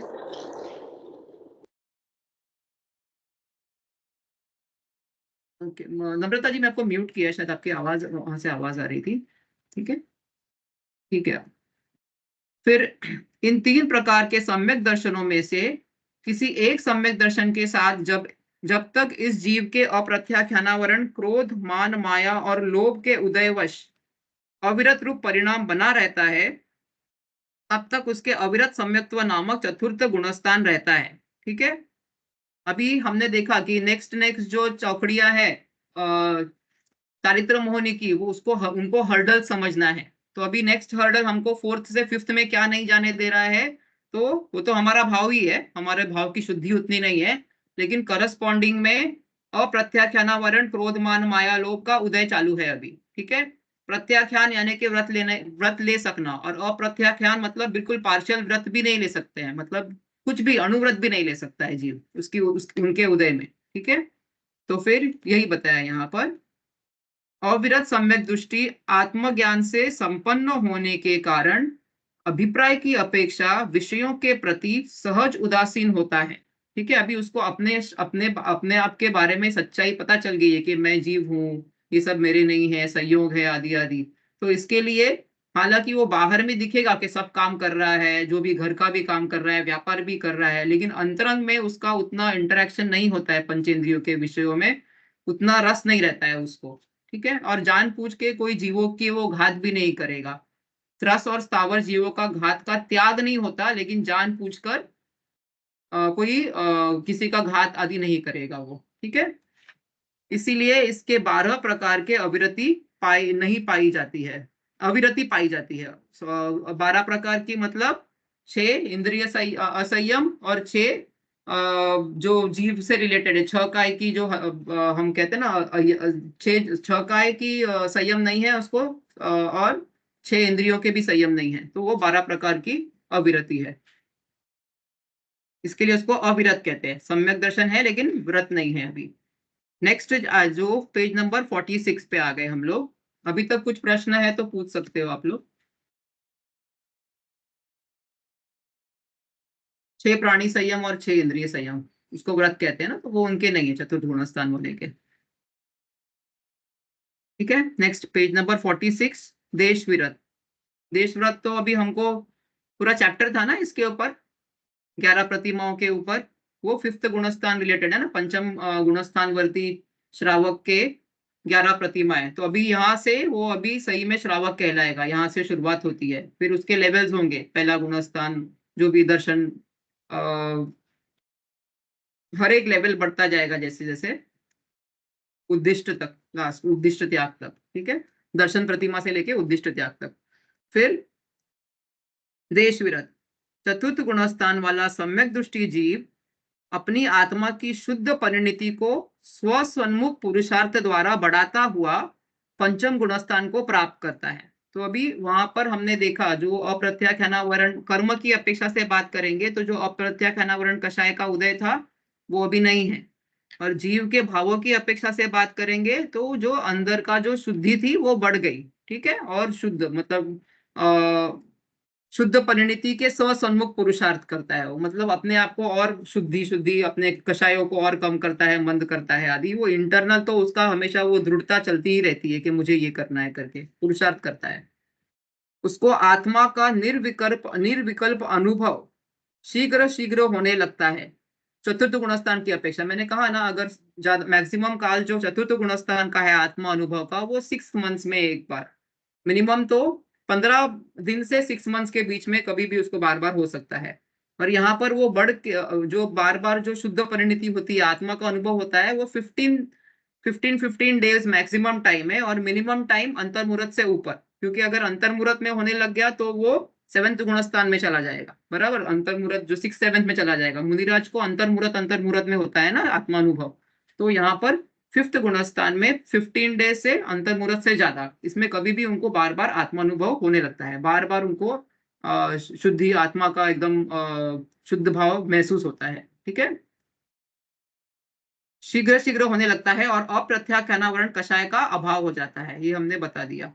आत्मिक शांति बढ़ जाने के कारण पर से उदासीनता बढ़ जाती है, तथा सहज देश व्रत के शुभ भाव होते हैं। तो उसको कोई फोर्सफुल नहीं होता है कि अभी मुझे ये व्रत लेना है, अणुव्रत लेना है, वो उसको सहज ही, क्योंकि कषाय कम हो गई, शुद्धि बढ़ गई, तो सहज ऐसा भाव आता है कि अभी मैं ये सब कर लूं करके। ठीक है, अतः वह श्रावक के व्रतों का यथावत पालन करता है, परंतु अपनी शुद्ध परिणति विशेष उग्र नहीं होने से तथा प्रत्याख्यानावरण कषाय का सद्भाव बने रहने से भाव रूप मुनि पद का अधिकारी नहीं हो सकता है। तो अभी हमने देखा नेक्स्ट जो हर्डल है वो प्रत्याख्यानावरण कषाय है। तो अभी उसके भाव की शुद्धि तो हो गई, 5th गुणस्थान में और शुद्ध होता जा रहा है। अप्रत्याख्यानावरण तो गया, लेकिन प्रत्याख्यानावरण का उदय है, इसके लिए अभी वो मुनि नहीं बन सकता है। तो दिगंबर परंपरा में जो लेडीज हैं उनका मैक्सिमम 5th गुणस्थान होता है, आगे का गुणस्थान सिर्फ जेंट्स का होता है, पुरुषों का होता है। ठीक है, यह अवस्था ही देश विरत नामक पंचम गुणस्थान है। इसमें कुछ तो व्रत रहता है और कुछ अव्रत रहता है, यानी कि अणुव्रत तो है, महाव्रत नहीं है। त्रस जीवों की घात का तो व्रत है, लेकिन स्थावर का अभी तक संयम नहीं लिया है उन्होंने, इसके लिए इसको संयम असंयम या व्रत अव्रत ऐसा भी नाम है। इसे व्रताव्रत या संयत गुणस्थान भी कहते हैं, क्योंकि अंतरंग में निश्चय व्रताव्रत या निश्चय संयमासंयम रूप दशा होती है, और बाह्य में एक ही समय में त्रस वध से विरत, यानी कि त्रस घात का तो व्रत लिया हुआ है कि नहीं करेंगे, लेकिन स्थावर वध के अविरत रहता है। लेकिन स्थावर का यानी कि एक इंद्रिय जीव का अभी व्रत नहीं लिया है कि उसको भी हम उसका भी मिनिमम घात करेंगे ऐसा। तो इसके लिए ये गुणस्थान है। इसको देश व्रत मतलब पार्शियल, देश मतलब हमारे जिनवाणी की जो भाषा में देश मतलब पार्शियल होता है, तो पार्शियल व्रत ही है ये। ठीक है, इस गुणस्थान वाले श्रावक के अणुव्रत नियम से होते हैं।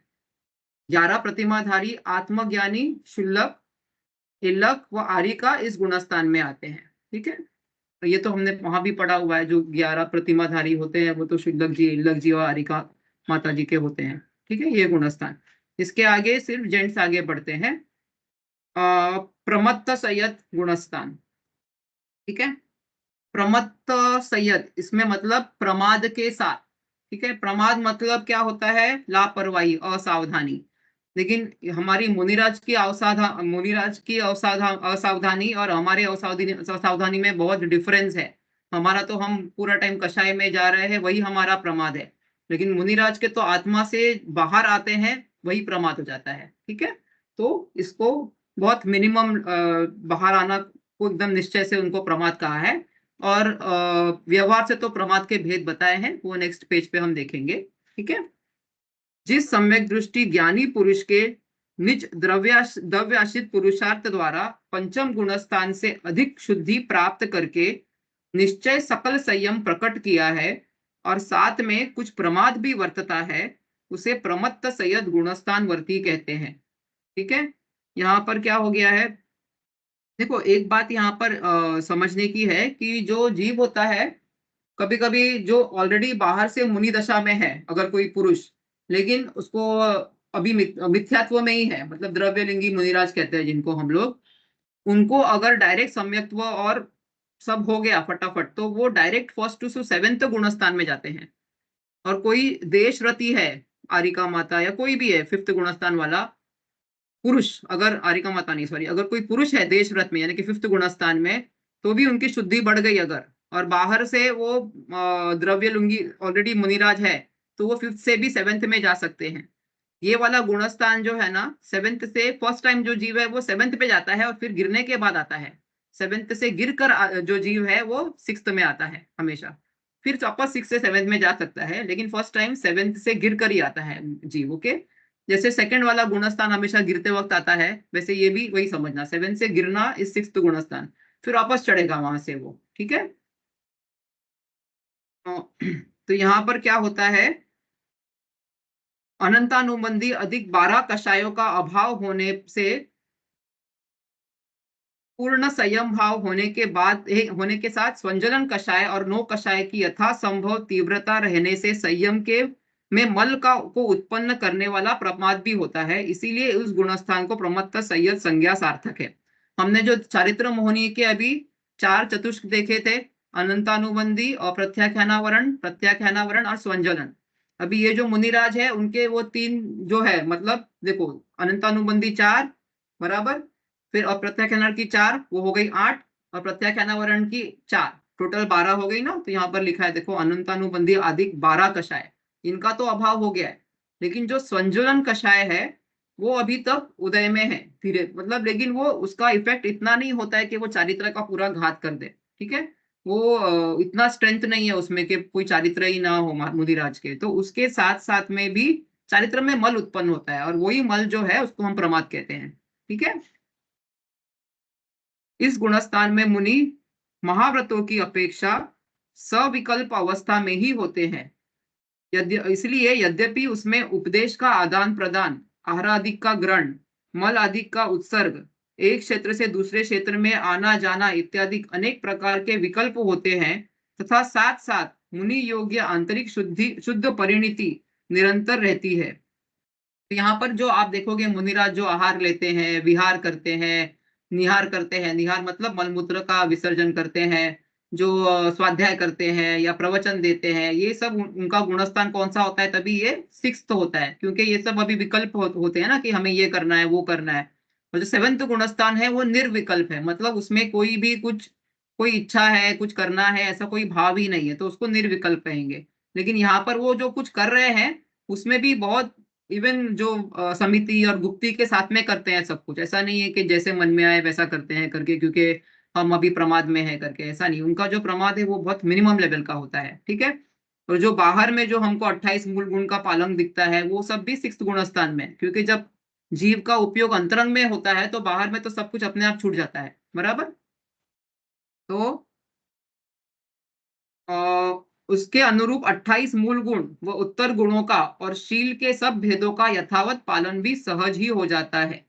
28 मूल गुण कौन से हैं, तो यहाँ पर दिया है 5 महाव्रत, 5 समिति, 5 इंद्रिय संयम, 6 आवश्यक, और जो 7 अन्य है, अन्य में नग्नता, केशलोच, अस्नान, अदंत धोवन, भूमि शयन, खड़े होकर आहार लेना और एक बार आहार लेना, एक भुक्ति, ये सब उनके 28 मूल गुणों का पालन होता है। ये सब सिक्स्थ गुणस्थान में ही होता है। कुछ भी करेंगे ना मुनिराज तो वो सिक्स्थ गुणस्थान में होंगे, और कुछ नहीं करेंगे मतलब आत्मा में जाएंगे। ठीक है। तो वो आगे अप्रमाद, बिना उसमें फिर प्रमाद नहीं है, फिर वो अप्रमत्त गुणस्थान में रहेंगे। ठीक है। और जो प्रमाद है, भुक्ति मतलब भोजन, एक बार खाना, एक भुक्ति, एक बार भोजन लेते हैं ना मुनिराज। ठीक है। अभी जो प्रमाद है उसके भेद बताए यहाँ पर। हम प्रमत्त सय्यद कह रहे हैं, तो कौन से प्रमाद हो सकते हैं? ये प्रमाद के हमने यहाँ पर भेद दिखाए हैं। तो 4 तो कषाय होती है, संजोलन वाली है, संजोलन वाली कषाय है, क्रोध मान माया लोभ, ठीक है। 5 तो इंद्रियों के विषय होते हैं, बराबर।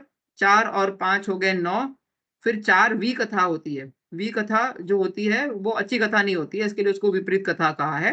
कौन सी होती है? स्त्री कथा, मतलब कोई स्त्री से रिलेटेड किसी से बात करना या उसके बारे में ध्यान में आना, तो वो प्रमाद हो जाता है उनका। भक्त कथा यानी कि भोजन रिलेटेड कथा है। राष्ट्र कथा ये पॉलिटिक्स रिलेटेड कुछ इसमें इन्वॉल्व होना इसमें। और अवनीपाल कथा ये राजा वगैरह उनका क्या चल रहा है, उनका वैभव ऐश्वर्य वगैरह उसके बारे में पढ़ना। कभी कभी वो शास्त्र पढ़ते पढ़ते भी ऐसा हो जाता है, उनके ये प्रमाद हो जाता है। क्योंकि आप शास्त्र भी देखेंगे ना, उसमें स्त्रियों के सुंदरता का वर्णन होता है, कभी कभी कोई राज्य का वर्णन होता है। स्पेशली प्रथमान युग के जो शास्त्र है उसमें काफी विस्तृत वर्णन होता है हर चीज का। तो कभी कभी ऐसा प्रमाद हो जाता है, कषाय आ जाएगी और फिर 5 इंद्रियों के विषय इन्वॉल्व हो जाएंगे। और साथ में 2 है, एक है निद्रा और दूसरा प्रणय स्नेह। कभी कभी तो अपने ही श्रावकों से स्नेह हो जाता है आपस में, मतलब। और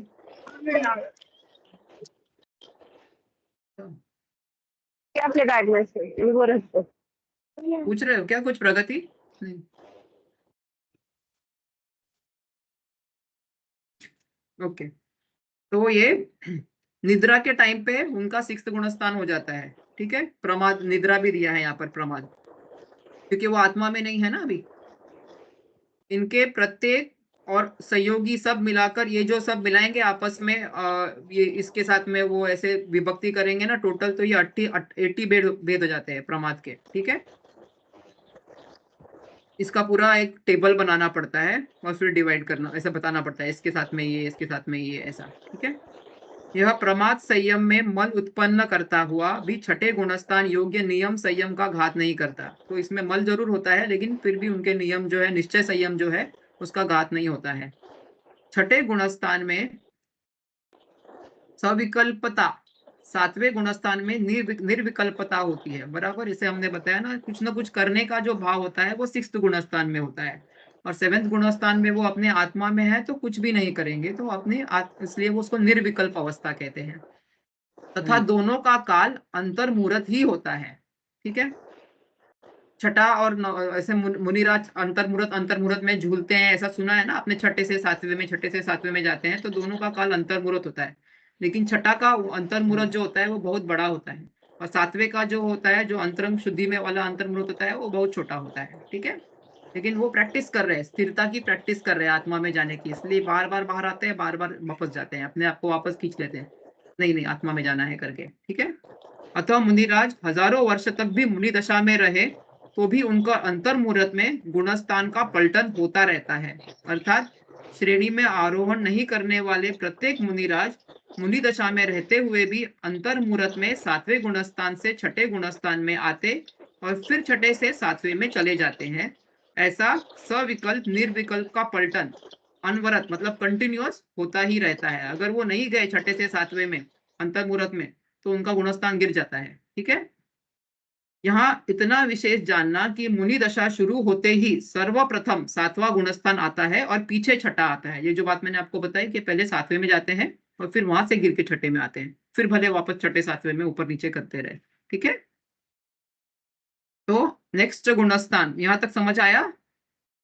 हाँ। या तो सब समझ में आया या तो कुछ भी समझ में नहीं आया, ऐसा हो सकता है, नहीं ठीक है। अप्रमत्त सय्यद, अभी यहाँ पर अप्रमत्त मतलब अप्रमाद, मतलब अभी प्रमाद नहीं है। सय्यद मतलब अप्रमाद के साथ, अभी मुनिराज में अप्रमाद नहीं है, ठीक है। जो भावलिंगी मुनिराज पूर्वोक्त 15 प्रकार के प्रमाद रहित, जो हमने ऊपर 15 प्रकार के प्रमाद पढ़े हैं, उनके बिना रहते हैं, तो वो अपने आत्मा में जाते हैं, उन्हें अप्रमत्त सय्यद गुणस्थान वर्ती कहते हैं। इनके अनंतानुबंधी आदि 12 कषायों का अभाव होता ही है। साथ ही स्वंजलन कषायों का तथा 9 कषायों की तीव्रता न होकर सप्तम गुणस्थान योग्य मंदता होती है। अतः इनके मल को उत्पन्न करने वाला प्रमाद नहीं होता और मूल गुण उत्तर गुण आदि की सहज निरतिचार परिणति बनी रहती है। इसलिए इसकी अप्रमत संयत संज्ञा सार्थक है। तो अभी हमने यहाँ पर क्या पढ़ा कि हमने वहां देखा था 6th गुणस्थान वाले मुनिराज के स्वंजलन कषाय का उदय है, उसका जो उदय है वो तीव्र है। जब वो मंद हो जाएगा, मतलब माइल्ड और माइल्ड हो जाएगा, वैसे ही स्वंजलन कषाय बहुत माइल्ड प्रकृति है, मतलब बहुत ज्यादा घात नहीं करती है चरित्र का, उसका और कम उदय हो जाएगा और माइल्ड हो जाएगी तो ही जो प्रमाद की भाव नहीं आएंगे मुनिराज के और वो अपने आत्मा में चले जाते हैं। तो यहाँ पर यही बताया कि उसकी और मंदता हो जाती है, तो प्रमाद नहीं होता है, तो उनके निर्विकल्प अवस्था हो जाती है। ठीक है। इस गुणस्थान में बुद्धि पूर्वक विकल्प नहीं रहते और निर्विकल्प आत्मा के अनुभव रूप ध्यान ही वर्तता है। बुद्धि पूर्वक नहीं रहते, मतलब जान के तो कोई विकल्प नहीं करते हैं, हाँ अबुद्धि पूर्वक कुछ आ गया तो बात अलग है। ठीक है। 7वें सहित आगे के सब गुणस्थानों की निर्विकल्प स्थिति ही होती है, लेकिन इसकी निर्विकल्पता की शुद्धता जो है वो और बढ़ती जाएगी आगे के गुणस्थानों में। इसका मतलब जो स्वंजलन कषाय है वो और मंदतम मंदतर होकर अगर शपक श्रेणी चढ़ा है तो वो खत्म हो जाती है। ठीक है जीव। शपक श्रेणी मतलब अभी आएंगे अपन उस पर भी आएंगे। ठीक है। अभी इस गुणस्थान के जो 7वां गुणस्थान चल रहा है इसके 2 भेद है। ठीक है। एक स्वस्थान अप्रमत संयत और एक सातिशय अप्रमत संयत। अभी हमने कहा था ना 7वें से वो मुनिराज 6वें में गिरते हैं फिर 7वें में जाते हैं। अगर ये झूला ही झूल रहे हैं उतनी शुद्धि के साथ में तो उसको स्वस्थान अप्रमत्त संयत कहते हैं। लेकिन ऐसा करते करते एक बार उनकी शुद्धि बहुत ज्यादा कभी कोई बार बढ़ गई तो उसको सातिशय संयत कहते हैं। जब जीव सातिशय संयत अप्रमत्त में जाता है तो इसका मतलब वो श्रेणी चढ़ने की आगे की प्रक्रिया करने वाला है। श्रेणी चढ़ना मतलब आगे के गुणस्थान में जाने वाला है। ठीक है जी। जो संयत शपक श्रेणी और उपशम श्रेणी पर आरोहण न करे और निरंतर एक अंतर्मुहूर्त में अप्रमत्त भाव से प्रमत्त भाव को और प्रमत्त से अप्रमत्त भाव को प्राप्त होते रहे, उस गुण उनके उस गुण को स्वस्थान अप्रमत्त संयत संज्ञा कहते हैं। मतलब 7th से 6th उतनी शुद्धि है कि 7th से वापस गिर के 6th में आ जाते हैं, फिर 6th से वापस 7 में चढ़ते हैं, तो वो स्वस्थान अपने ही स्थान पे झूला झूल रहे हैं उधर। ठीक है। अभी आगे नहीं चढ़ने के लिए उनकी शुद्धि इतनी नहीं हुई है आत्मा की कि आगे के गुणस्थान में जा सके। ठीक है। नेक्स्ट पेज पे, पेज नंबर 48 पे, उपरोक्त मुनिराज उग्र पुरुषार्थ पूर्वक आत्म रमणता विशेष बढ़ जाने पर श्रेणी आरोहण के सम्मुख होकर, अभी उनकी शुद्धता बढ़ गई है, अभी वो श्रेणी चढ़ने के लिए इतनी शुद्धि आगे के श्रेणी आगे का गुणस्थान को बढ़ेंगे, अभी होकर अध प्रवृत्त करण रूप विशुद्धि को प्राप्त होते हैं। उनके उस गुणस्थान को उस गुण को सातिशय अप्रमत्त संयत संज्ञा कहते हैं। तो अगर 7th से जीव वापस 6th में गया तो वो वाला पार्ट जो 7th का था उसको हमने स्वस्थान कहा, लेकिन 7th से वो शुद्धि बढ़ाकर 8th में जाने वाला है अगर, तो उस वाले शुद्धि को हम क्या कह रहे हैं, सातिशय, सातिशय अप्रमत्त संयत। ठीक है। वे जब शपक हाँ अध प्रवृत्त करना रूप मतलब अध प्रवृत्त करण रूप विशुद्धि, एक विशुद्धि है एक टाइप की। अभी 3 टाइप की हम विशुद्धि देखेंगे, अध प्रवृत्त करण, अपूर्व करण और अनिवृत्तिकरण। ये तीनों करण यानी के परिणाम है। ठीक है। तो ये ऐसी टाइप की विशुद्धियां हैं। तो ये ऐसी विशुद्धि है जिससे वो जीव है वो 8वें गुणस्थान में जाएगा। ठीक है। आगे के गुणस्थान में जाएगा। ठीक है। अभी हम देखेंगे, मैं बताती हूँ इसमें, अभी जो आगे आएगा तो हम देखेंगे विशुद्धि कैसी है ये। ठीक है। वे जब शपक श्रेणी आरोहण के योग्य उग्र पुरुषार्थ द्वारा आत्मलीनता करते हैं तो अंतर्मुहूर्त में 8वां गुणस्थान, 9वां, 10वां और फिर 12वां गुणस्थान को प्राप्त कर लेते हैं और उनके चारित्र मोहनीय की 21 प्रकृतियों का क्षय हो जाता है तथा अंतर्मुहूर्त में वे केवल ज्ञान को प्राप्त कर लेते हैं। मतलब क्या हुआ यहाँ पर, देखो 2 टाइप की श्रेणी होगी। जिन जिन जिन मुनिराज ने, देखो हमने देखा औपशमिक, शायोपशमिक और शायिक 3 टाइप के सम्यक्त्व देखे थे। औपशमिक सम्यक्त तो अंतर्मुहूर्त में ही रहता है, अंतर्मुहूर्त तक ही रहता है। उसके बाद में जीव इधर मिथ्यात्व में जाता है या शायोपशमिक सम्यक्त में आता है या 2nd या 3rd गुणस्थान में जाता है। तो जो शायोपशमिक सम्यक्त वाला जीव है वो जब श्रेणी चढ़ता है तो वो नियम से आगे के जो चरित्र रिलेटेड कषाय है उसको दबा कर ही चढ़ता है, तो उसको हम उपशम श्रेणी कहेंगे। दबा के चढ़ने वाला है जो 21 प्रकृतियां है ना, 21 मतलब कौन सी? अभी अनंतानुबंधी तो नहीं है, क्योंकि वो तो जब सम्यक्त में गया तो अनंतानुबंधी का उदय नहीं था। लेकिन बाकी की जो 12 थी, अप्रत्याख्यानावरण, प्रत्याख्यानावरण और संज्वलन, कितनी हो गई? 12। और नौ कषाय, टोटल हो गई 21। इसको जो जीव दबा के आगे बढ़ेगा उसको उपशम श्रेणी चढ़ना कहते हैं, और जो जीव इसको पूरा क्षय करके नष्ट करके आगे बढ़ेगा उसको शपक श्रेणी कहते हैं। आया ख्याल में थोड़ा? ठीक है, ये 21 प्रकृतियों का जो दबा के आगे जाएगा वो उपशम श्रेणी पे है। और देखो, शायोपशमिक सम्यक्त वाला जीव जो है वो हमेशा उपशम श्रेणी ही चढ़ेगा, क्योंकि अभी उसकी बाकी की अभी खत्म नहीं हुई है ना, उसने ऑलरेडी मिथ्यात्व भी दबा के रखा हुआ है, तो इसके लिए वो शायोपशमिक वाला जीव उपशम श्रेणी ही चलेगा। लेकिन जिसने क्षय कर दिया है सब मिथ्यात्व आदि का, वो दोनों प्रकार की श्रेणी चढ़ सकता है। वो आगे की 21 प्रकृतियों को दबाकर भी चढ़ सकता है उपशम श्रेणी, या फिर उनको क्षय करते हुए शायिक श्रेणी चढ़ सकता है, शपक श्रेणी चढ़ सकता है। तो शपक सम्यक्त वाला जीव दोनों प्रकार की श्रेणी चढ़ सकता है, और क्षयोपशम श्रेणी वाला जीव जो है वो उपशम श्रेणी ही चढ़ सकता है। इतना ख्याल में आया? थोड़ा बहुत? ठीक है, नहीं आया तो बता दो, मैं वापस समझा दूंगी फिर। ठीक है, और 21 प्रकृति कौन सी, वो भी ख्याल में आई ना? दबाते हुए आगे जाना है या नाश करते हुए आगे जाना है, उसके ऊपर डिपेंड करता है कि आप उपशम श्रेणी पे हो या शपक श्रेणी पे। कोई भी मुनिराज जान पूछ के ऐसे कोई श्रेणी पे चढ़ते नहीं है, उनके भाव की विशुद्धि जैसी होती है, कर्मों की अवस्था अलग चल रही होती है। ठीक है, वैसा नहीं है तो हम सोचेंगे क्यों जो चारित्र मोहनीय दबा के चढ़ना। हाँ, मतलब अभी कषाय है, नाश करके चढ़ना। हाँ, मतलब अभी वो कषाय खत्म कर दिया, लेकिन उपशम श्रेणी वाले ने कषाय दबा कर रखा है, तो वो कभी भी वापस उदय में आ जाएगी ना फिर ऐसे। ठीक है, अभी यहाँ पर अध प्रवृत्तकरण का काल अंतर्मुहूर्त है। ये जो हमने बताया ना सातिशय वाला, अभी वो अध प्रवृत्तकरण, करण मतलब परिणाम, जीव के परिणाम, विशुद्ध परिणाम। ओके, इसका काल अंतर्मुहूर्त है। यहाँ करण का अर्थ परिणाम है, भाव, जीव के भाव। अध प्रवृत्तकरण स्थित जीव की प्रत्येक समय में अनंत गुना विशुद्धि होती रहती है। अभी यहाँ पर का ये वाला पार्ट थोड़ा डिफिकल्ट है, इसके लिए मैंने एक वो बनाया है, आपके दिखाती हूँ मैं। यहाँ पर देखो, भिन्न भिन्न जीवों की अपेक्षा उपरीतन समयवर्ती यानी कि आगे आगे के समयवर्ती तथा अधस्तन समयवर्ती पीछे पीछे के समयवर्ती जीवों के परिणाम विसदृश मतलब डिफरेंट, सदृश मतलब सेम भी हो सकते हैं और डिफरेंट भी हो सकते हैं। ऐसे अध प्रवृत्तकरण युक्त जीवों को सातिशय अप्रमत्त संयत कहते हैं। अभी हम यहाँ पे 1 मिनट में दिखाती हूँ, मेरे को बताना आपको दिख रहा है क्या?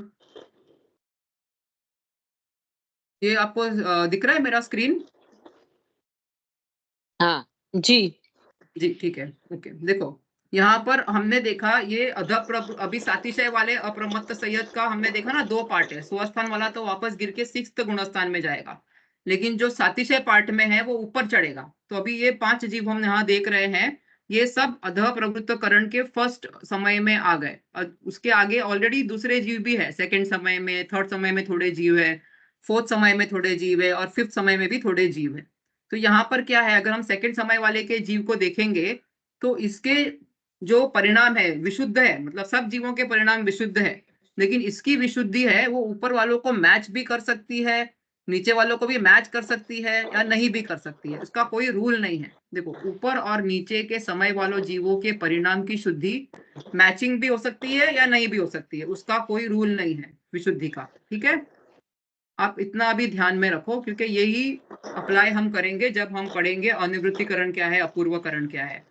जीवों की विशुद्धि आगे आगे, अभी फर्स्ट समय में मतलब जो ये गुणस्थान में एंटर हुआ फर्स्ट समय में, तभी बाकी के भी दूसरे जीव एंटर हुए होंगे ना कहीं कहीं जो स्थित है, वैसे वैसे ही उसी टाइम पे, और उनके पहले भी कोई जीव ऑलरेडी उस गुणस्थान में होंगे, उनके पहले भी कोई जीव ऑलरेडी उस गुणस्थान में होंगे। तो इन जो अलग अलग टाइम वाले जीवों का है परिणाम जो है, भाव की विशुद्धि है, वो अपने आगे और पीछे वालों से मैच भी कर सकती है, नहीं भी कर सकती है, सेम भी हो सकती है, नहीं भी सेम हो सकती है। ठीक है, इसका कोई रूल नहीं है यहाँ पर। ओके, इतना समझ में आया ना? तो यही जो कॉम्प्लेक्स सेंटेंस है ना, उसका यही मतलब है। ठीक है, फिर अपूर्वकरण, इस गुणस्थान में स्थित जीवों के परिणाम की संज्ञा अपूर्वकरण है। यहाँ पर जो प्रत्येक समय है ना, जीव के परिणाम अपूर्व, अपूर्व मतलब बहुत उत्कृष्ट, इतनी विशुद्धि बढ़ जाती है एक के बाद एक जो समय में आते हैं ना, तो और विशुद्धि अनंत गुना विशुद्धि बढ़ती जाती है उनके जीव के परिणामों की, इसलिए उसको अपूर्वकरण कहते हैं।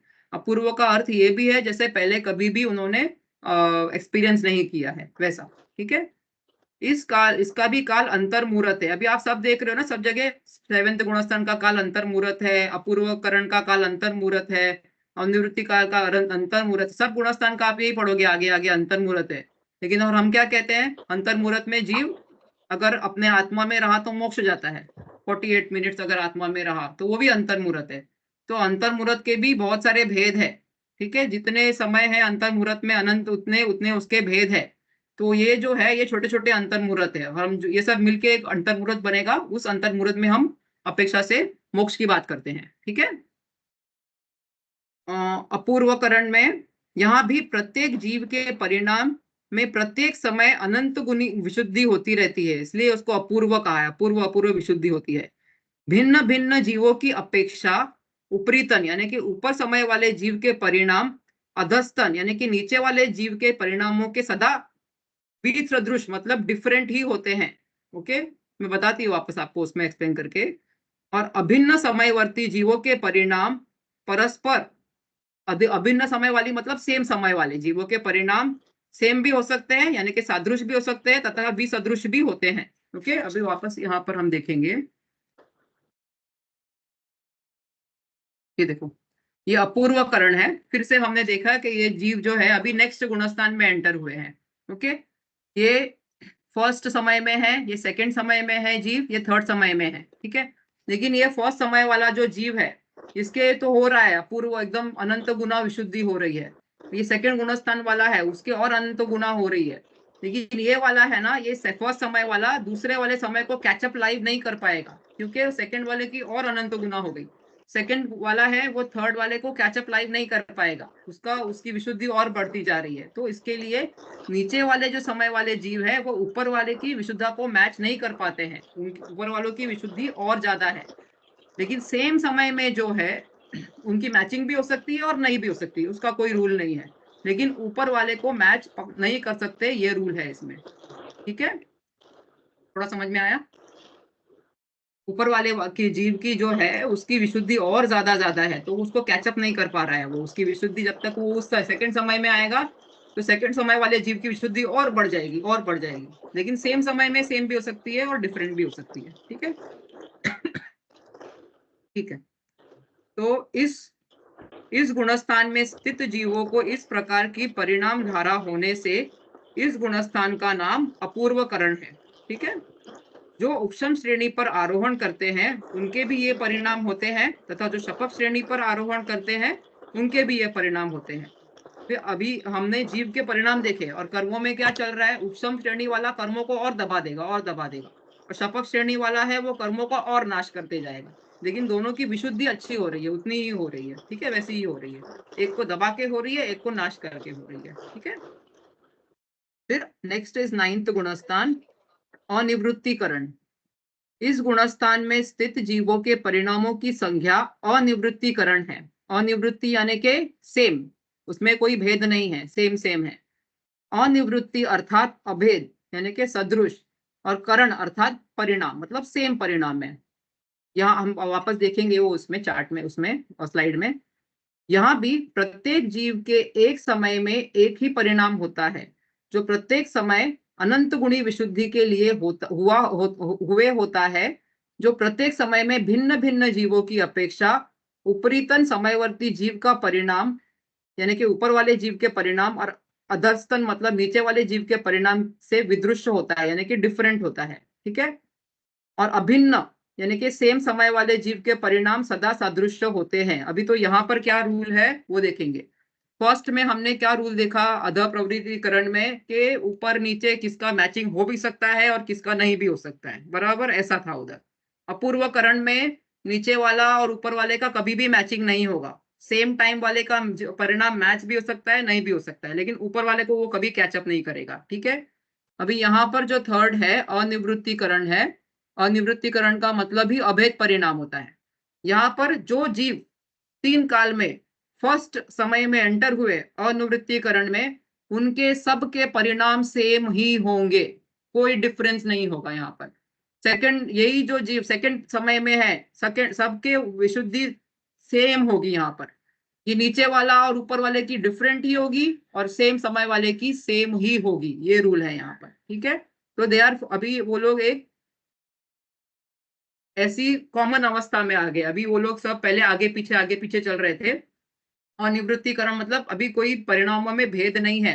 और ये अभी के एक समय में जाए हुए लोगों की बात नहीं हो रही है, 3 काल में अभी तक जो जीव हुए हैं अनिवृत्तिकरण में, अभी जो आएंगे और अभी जो हैं, उनके फर्स्ट समय में सेम परिणाम होंगे, अभेद। और सेकंड जो समय में है, थर्ड समय में, सबके उस सेम समय वाले जीवों के परिणाम सेम होंगे। इसीलिए ऊपर वाले और नीचे वालों के अलग ही होंगे, बराबर। तो ये वाला इधर वो रूल है अनिवृत्तिकरण में, ठीक है। इस गुणस्थान में स्थित जीवों की ऐसी परिणाम धारा होने से इस गुणस्थान का नाम परिणय है, ठीक है। इसका काल भी अंतर्मुहूर्त है। इस गुणस्थान में स्थित जीव ध्यान रूपी अग्नि के द्वारा मोहनीय की 20 प्रकृतियों का उपशम करता है तथा मोहनीय की 20 प्रकृतियों की तथा नाम कर्म की जो शपथ श्रेणी, और अभी वापस ये 2 श्रेणी की बात कर रहा है, तो शपना करेगा यानी कि नाश करेगा या उपशम करेगा। और यहाँ पर हमने पहले देखा कि 21 प्रकृतियों की बात हो रही थी वहां पर श्रेणी में, यहाँ पर 20 की हो रही है। क्यों? क्योंकि एक प्रकृति रह जाती है, अभी उसका उपशम श्रेणी वाला ने उसका उपशम नहीं किया है और शपथ श्रेणी वाले ने उसका नाश नहीं किया। कौन सी प्रकृति है वो? संज्वलन लोभ, लास्ट प्रकृति जाने जो रहती है। अभी तक सब 9 कषाय वगैरह भी दब गई, ये वाले गुणस्थान में, 9th गुणस्थान में सब 9 कषाय भी दब गई। सिर्फ एक ही प्रकृति रह जाती है संज्वलन लोभ की। उपशम वाला उसका अभी तक उपशम नहीं कर पाया है और शपथ वाला उसका क्षय नहीं कर पाया है, ठीक है। अभी 10th गुणस्थान है सूक्ष्म सांप्राय। जिन जीवों में के सूक्ष्म भाव को प्राप्त सांप्राय अर्थात अबुद्धिपूर्वक होने वाले सूक्ष्म लोभ, ठीक है। सांप्राय मतलब लोभ, सूक्ष्म मतलब बहुत ही मिनिमल, जिनका उनको खुद को भी ज्ञान नहीं होता है कि वो लोभ है करके उनमें करके, ठीक है, उतना सा राग रह जाता है कोई। ये के साथ अपने अंतर्मुहूर्त काल तक प्रत्येक समय में अनंत गुणी विशुद्धि को लिए हुए एक समय में ही आवाज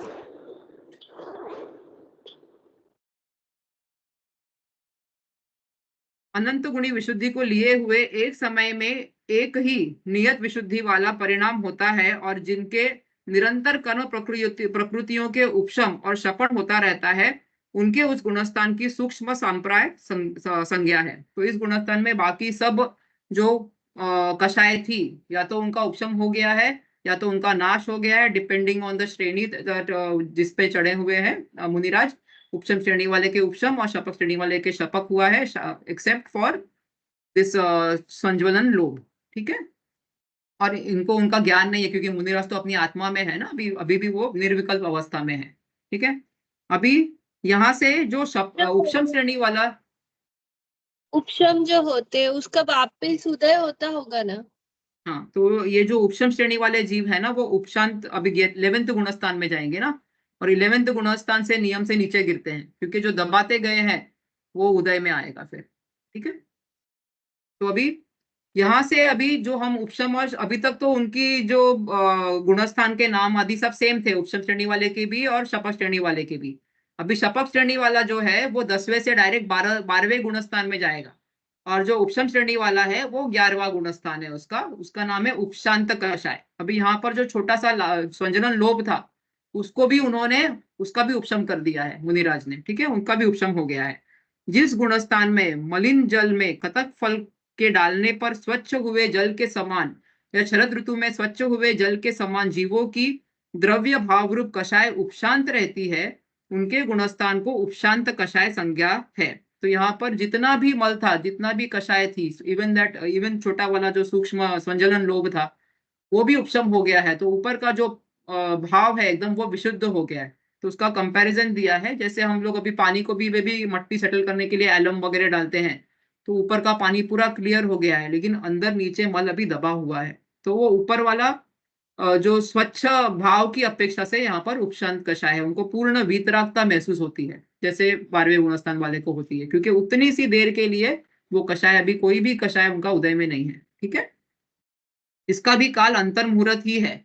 इसमें पूर्ण वितरागता के साथ छद्मस्तपना पाया जाता है। क्यों छद्मस्तपना? मतलब अभी ज्ञानावर्णीय दर्शनावर्णीय कर्म उदय है, तो इसके लिए उतना तो है कि पूरा अभी केवल ज्ञान नहीं हुआ है, तो इसके लिए उनका छद्मस्तपना अभी तक है उसमें, इसीलिए वितरागता है लेकिन छद्मस्तपना भी है, इसीलिए इसको कहते हैं उपशांत कषाय वीतराग छद्मस्त कहते हैं इस गुणस्थान को। ठीक है, पिछले गुणस्थानों में कषायों के तारतम्य से जैसा परिणाम भेद दृष्टिगोचर होता है, वीतराग भाव की प्राप्ति होने से वैसा परिणाम भेद इस सहित आगे के गुणस्थान में दृष्टिगोचर नहीं होता। तो पहले जो कषाय थी, अभी कोई भी कषाय उदय में नहीं है, अभी यहाँ पर ऐसा लिखा है इसके आगे के गुणस्थान, मतलब वो 12वें गुणस्थान की बात कर रहे हैं ऐसा, लेकिन यहाँ से जीव तो नियम से नीचे जाएगा, 11वें गुणस्थान से नीचे ही जाएगा। ठीक है, जो जीव 10वें से 12वें आदि में गया है उनको अभी वितरागता का ही अनुभव होगा, वो वापस उनको कषायों का अनुभव नहीं होने वाला है।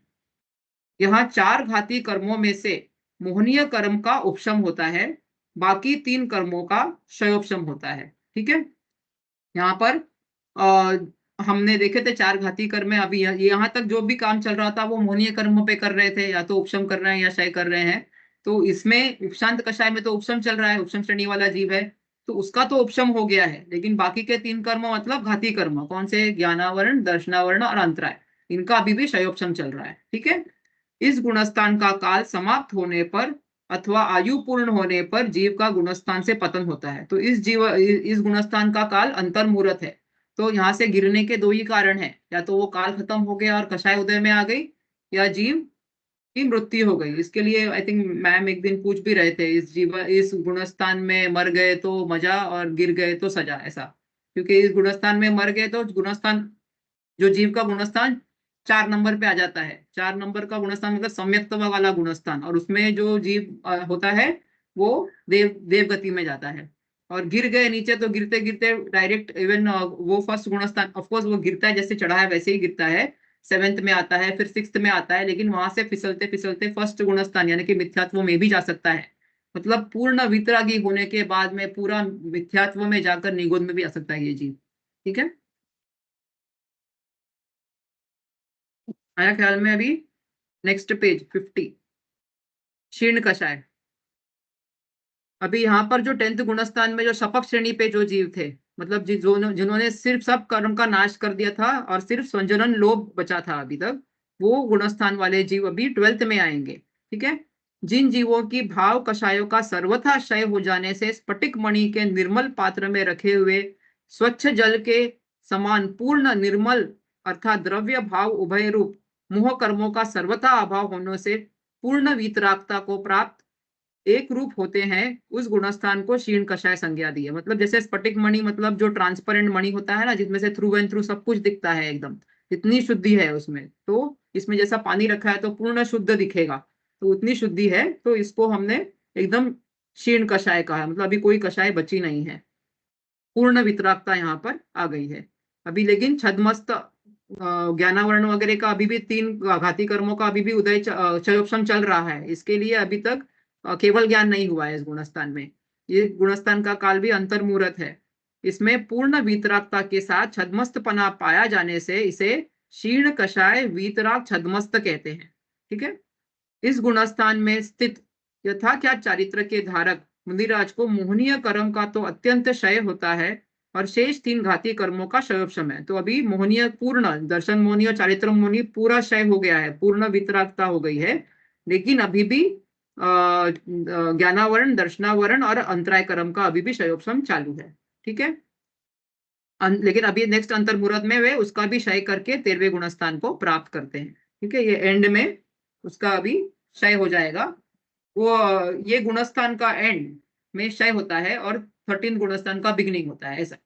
ठीक है, 13th जो गुणस्थान है वो संयोग केवली है, संयोग केवली जिन, अभी उन्होंने सब जिनेंद्र इंद्रियों को जीत लिया है तो उनको जिन कहेंगे, लेकिन अभी उनमें योग है क्योंकि ये अर्यंत अवस्था है, इसमें काय योग भी होता है, वो विहार करते हैं जहां जहां उनकी देशना होती है, जहां जहां समोशरण की रचना होती है, और उनके दिव्य ध्वनि भी खिलती है, इसके लिए वचन योग भी है। तो ये योग के होने की वजह से उनको सयोग केवली कहते हैं। योग सहित है जो केवली, उनको सहयोग केवली कहते हैं। और केवली क्यों कहते हैं? क्योंकि केवल ज्ञान, जो कि असहाय ज्ञान है, मतलब और किसी ज्ञान की उसको सहायता की जरूरत नहीं है, इसके लिए वो केवल ज्ञान की अपेक्षा से उनको केवली कहते हैं। तो सहयोग केवली जिन, ओके। जिन जीवों का केवल ज्ञान रूपी सूर्य की किरणों के समूह से अज्ञान अंधकार सर्वथा नष्ट हो चुका है, और जिन्होंने 9 केवल लब्धियां, अभी यहाँ पर सब क्षय हो गया है उनका, तो 9 केवल लब्धियां पूरा जो है, ज्ञानावरण का क्षय होने से केवल ज्ञान, दर्शनावरण का क्षय होने से केवल दर्शन, 5 अंतराय जो है उनका क्षय होने से यहाँ पर शायिक जो दान, लाभ, भोग, उपभोग और वीर्य हो जाएगा, और चारित्र और सम्यक्त्व की अपेक्षा से क्षायिक सम्यक्त्व और शायिक चारित्र, तो ये 9 लब्धियां उनके अभी प्रकट हो गई है इस गुणस्थान में, ठीक है।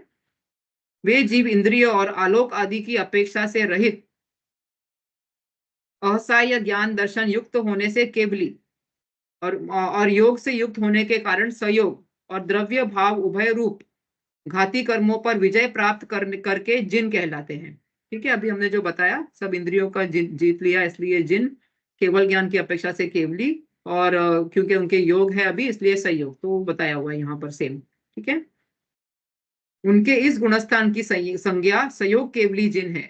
यही केवली भगवान अपनी दिव्य ध्वनि से भव्य जीवों को मोक्ष मार्ग का उपदेश देकर संसार में मोक्ष मार्ग का प्रकाश करते हैं। तो जो अरिहंत होते हैं उनके तो समोशरण की रचना होती है, और जो अरिहंत नहीं होते हैं, दूसरे केवली होते हैं, उनके गंधकुटी की रचना होती है, तो उनके उपदेश चलता है। इस गुणस्थान में वे उपदेश देते हैं।